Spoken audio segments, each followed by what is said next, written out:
So you're depressed because your dog died recently. Have you considered semen retention? Your wiener is like an evil sword you're supposed to dominate the universe with. Don't poop for 48 hours. Do a gajillion push-ups while thinking about vaporizing an immigrant.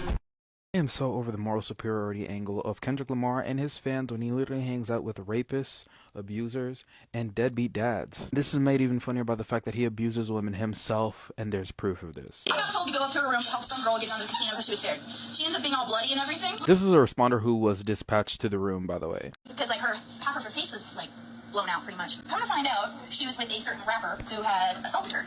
His first name was Kendrick. Kendrick Lamar? Yeah. Wait, it was him? What did he do? I mean, he beat up some chick. It was like, there was like... Did you hear that, or do I need to play it again? Hold on. His first name was Kendrick. Kendrick Lamar? Yeah.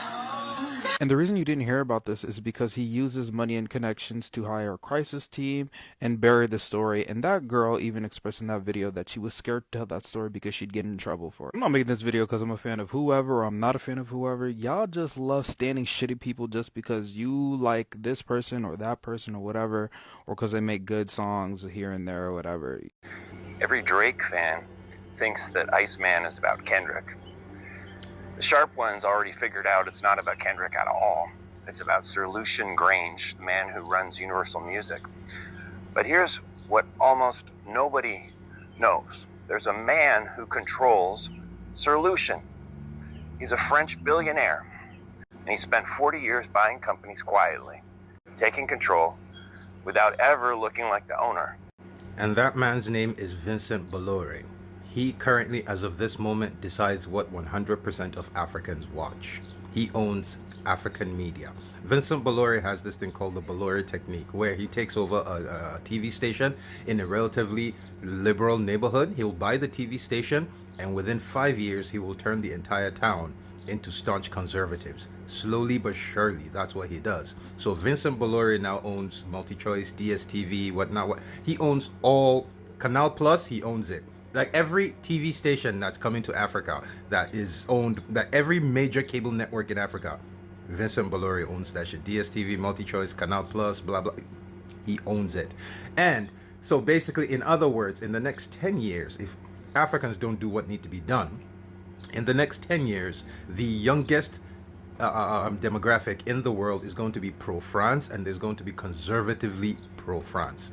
Right-wing pro-France. That man is going to turn the whole continent of Africa into right-wing pro-French nationals.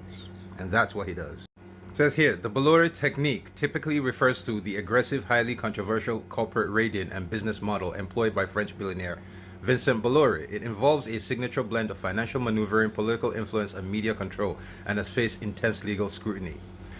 The technique generally relies on three core pillars. Hostile takeovers. Bolloré targets undervalued, often family-controlled or legacy companies by quietly building a minority shareholding, then aggressively uses these stakes to launch boardroom coups, pressure management, and force mergers or asset sales, often riding roughshod into standard corporate governance to secure massive capital gain.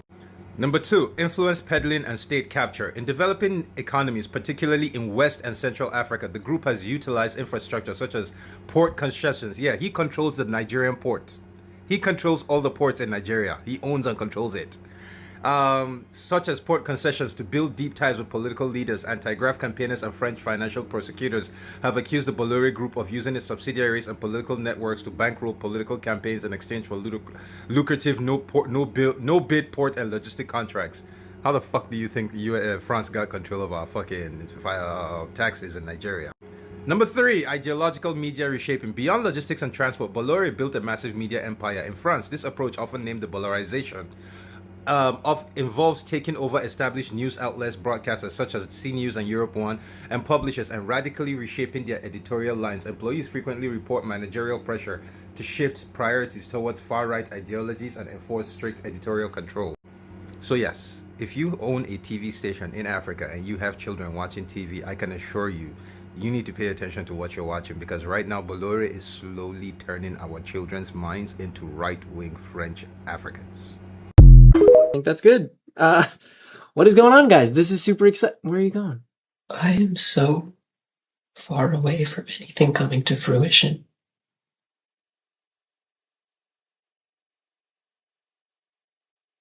Not even just about the job. Just anything.